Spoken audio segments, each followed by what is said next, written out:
Hey, what's up guys, this is Derek aka SkyScope here, and welcome to another Closures video. So I'm reporting to you from Grindlord HQ here, and But you haven't been grinding here, you've just been playing Warframe and shit. Do you love your space stamps more than Harpy? okay, so sentient robot questioning my waifu loyalty. But anyways, the reason I really haven't been grinding Closures much lately is because honestly there's not a lot of fresh content that I want to keep going at in KR. But that's going to be drastically changing over the next couple months with some massive updates. But first off, as you're seeing here, KR is still giving out some really good freebies, including a free pet and a free rare accessory and all the hot time weekends and all that. Basically KR just being KR, you know, generous as always. But with this, they also handed out a temporary Zenith Wing set, and usually I never use temporary sets, and I really didn't think that I liked the Zenith Wings archetype, but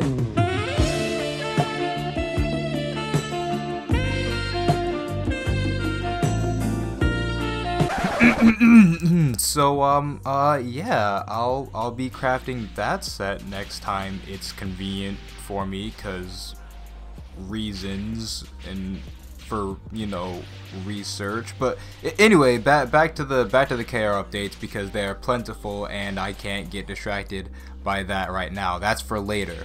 But for now, we gotta talk about these massive KR updates coming, and pretty much I'm going to kind of start with my favorite updates that are going to be coming. There's a lot of really good stuff that's going to be kind of on the back end of Closers, just even from an optimization standpoint, but I'm going to go ahead and start with the stuff that I'm most looking forward to. So the first big new thing is new areas and new story, which if you're someone who is in the same position as me, you will love this. I'll get into that a little bit later. But yeah, we're going to be getting some new areas and some new story, which is always good, because that's always, like, to me, that I feel like that's a big bulk of the game's content right there. Just like the normal, you know, stuff that you progress through. They're in development of a lot of the season 3 story stuff, as they want it to be more dramatic. The theme of the season being Closers versus Closers. The team is still working on, you know, the new area that's coming, and I'm hoping that there's not a level cap increase with this, because I feel like 80 to 83 is enough of a horrible grind as is. Like, I honestly don't feel my EXP bar going up anytime, like, ever. Even when I'm using all my EXP boosts, it's like, what the fuck's going on? So to have a new area that I can go through and grind the entire way through is going to be like, okay, cool, because it's going to be, you know, a new environment that I can just bash my head against. You know, at least it'll look nicer and it'll be new, you know, that's always fun. So yeah, there's that. And also, you know, the story stuff's going to be fun, as always. They say it's going to be more dramatic, so I'm actually, you know, excited to see what happens with that. On to the next thing. Just recently, we were teased with the new 14th character that's coming. Yep, like pretty soon after Soma, we're getting another new character, another member of the Wild Hunters. This one's class name is going to be Mystic.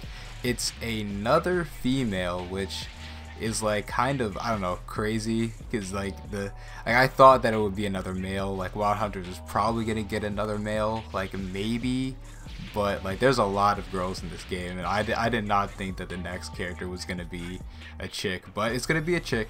And to be honest, the silhouette kind of reminds me of like kind of like a Chinese aesthetic, like with the hair and the sword. Like I just feel like the vibes of Chinese girl with like talismans or some kind of like shaman like things. Like I just get the vibes from this silhouette. You know, apparently this character has some mistake that, you know, they live in deep regret with, and they kind of live to, you know, rectify that moment. And, you know, this character is coming relatively soon. They're going to be in, you know, coming out in July, so that's really quick. And like, she's going to have a lot of implementation and a lot of updates, as you're going to see later in this video. But yeah, I'm actually really excited for this character. I think it's going to be an interesting character, and they're a hybrid. They're a hybrid character like Yuri and like Violet. So hybrid characters are always good, although I wish that we could just get another true damage character to match up with Seiha. But you know, there's that. And also, just now while I'm doing commentary, I'm realizing that the silhouette like honestly reminds me of a hybrid between Aura and Alesis from Elsword. Like, does anyone else just kind of get that feeling?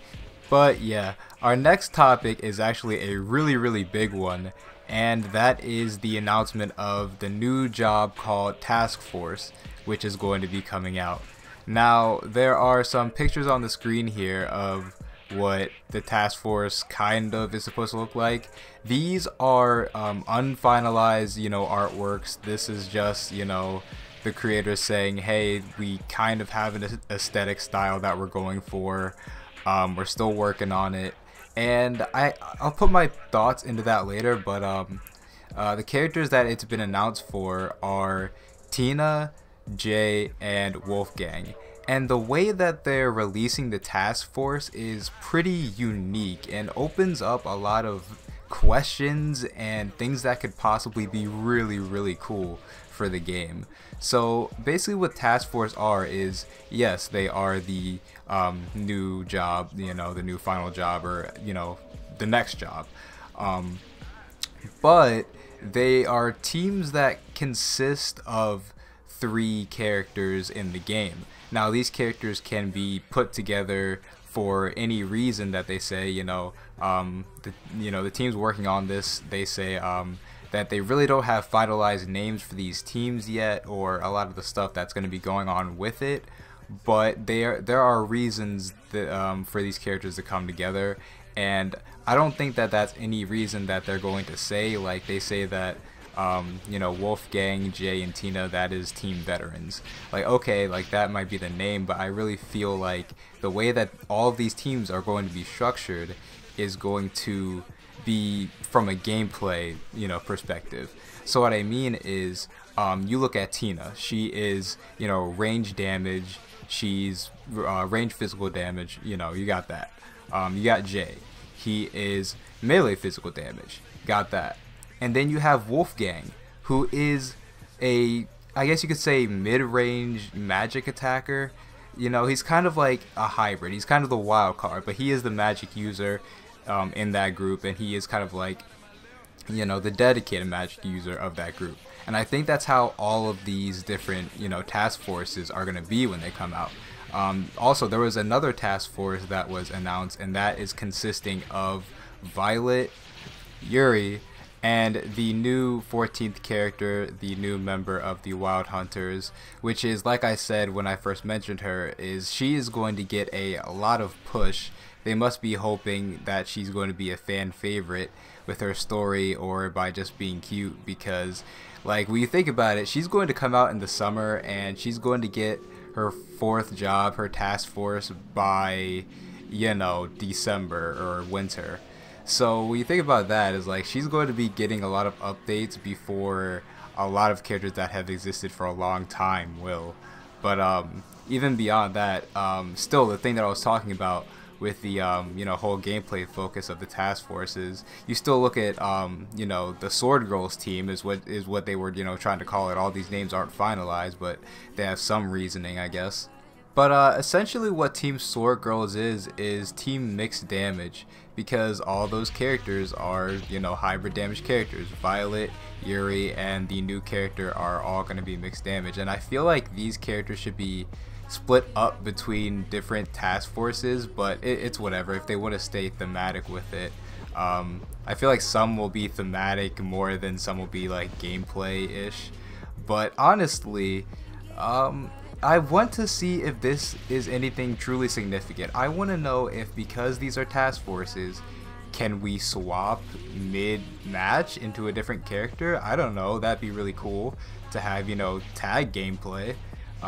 But what we do know is that we'll be getting a skill that will be kind of reminiscent to Hyperactives from Elsword. It's going to be a task force team skill, which is going to like be, you know, a big cutscene style attack where all the members of your task force just come out, and they have this whole animation, and they probably, I'm assuming, attack all the enemies you know, on the area. You know, if it's a big attack like a team attack, it's probably going to be really huge.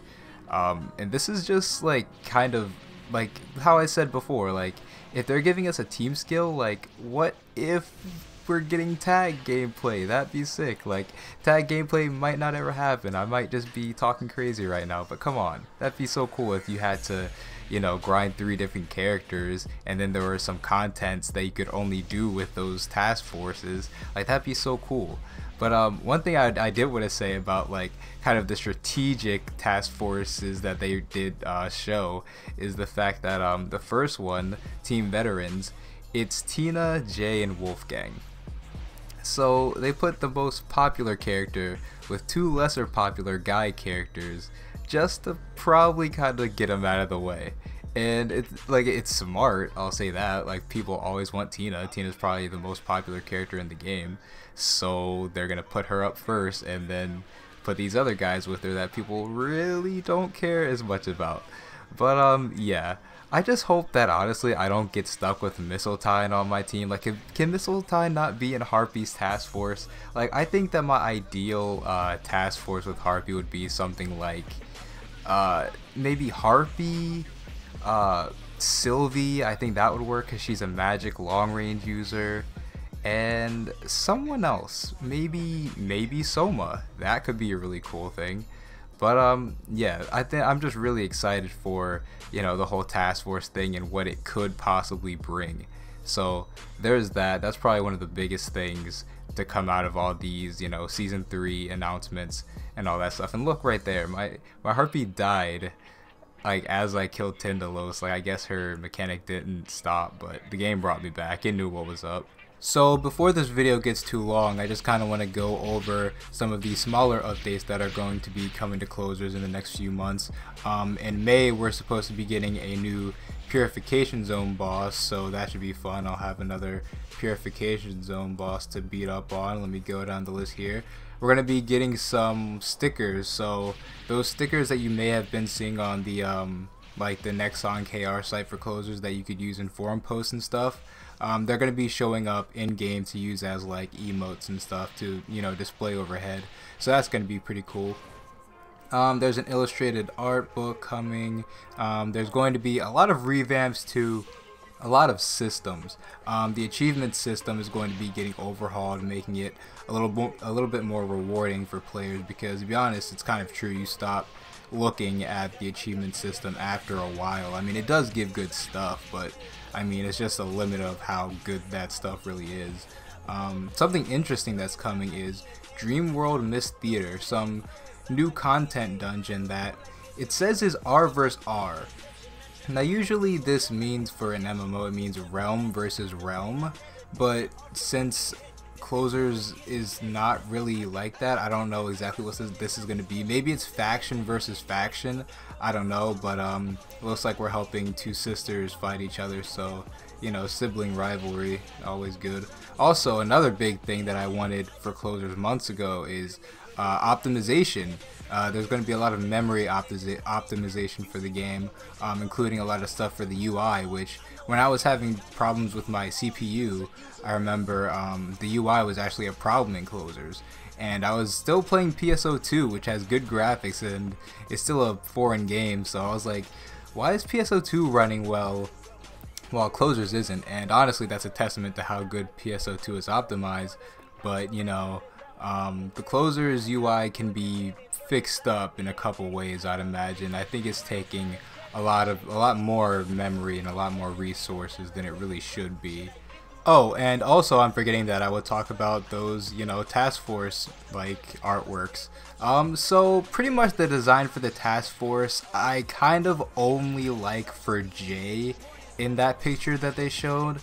I know that that's not the final, you know, artwork or how the task force is really going to look, but it seems like they're all going for like a very, you know, unified look.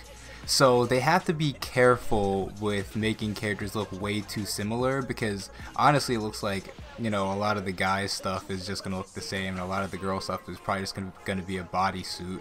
Which, by the way, Tina is looking a little bit more curvier over there in that task force picture.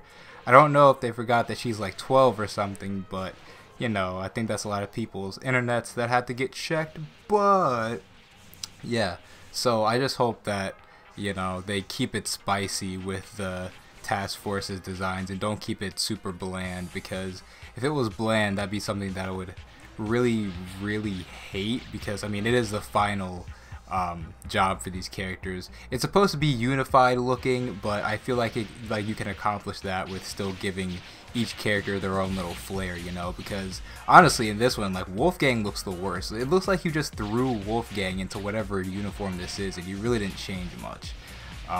So yeah, like, unlike with Jay, who honestly looks way more mature, like, it honestly seems like Jay has matured a lot through his job advancements, and it's the same thing with Harpy. But yeah. Also, I just wanted to say before this video is over that they're reducing the amount of rainbow dimensional essence you need to use for the special agent rank up quest. So they're reducing that by a large amount, from 500 to 200. So 200 rainbow dimensional essence at that point in the game is like it's a complete no-brainer. So they definitely made that a lot easier for people to get. They'll probably implement this when it comes over to NA, so NA players will never have to spend 500 rainbow dimensional essence for special agent, which is, you know, good for them, but I mean, I'm sure that they still want to have some kind of word on getting special agent in the first place. And the second thing that I wanted to say before I end this video was that for this video I did try to PvP. I tried to get PvP gameplay, but honestly I just couldn't stand it. I kind of think that PvP enclosures is dog shit, not really for the reason of maybe gameplay things in themselves, but exclusively for the fact that the game takes no initiative to teach you anything about, you know, the PvP system at all. A lot of people have been wanting a practice mode, and they might put one in, but unless that has like frame data and a way to show, you know, when you have super armor, when you're iframed, when you're, you know, when you're grab invincible, unless you can discern these things in game, I really won't be getting any enjoyment out of PvP. So thanks for watching this video, guys. I know it went on for a while. There's a lot of new cool updates coming to the game, so I'm going to be playing when those come. Hope to see you guys in there too. Peace out.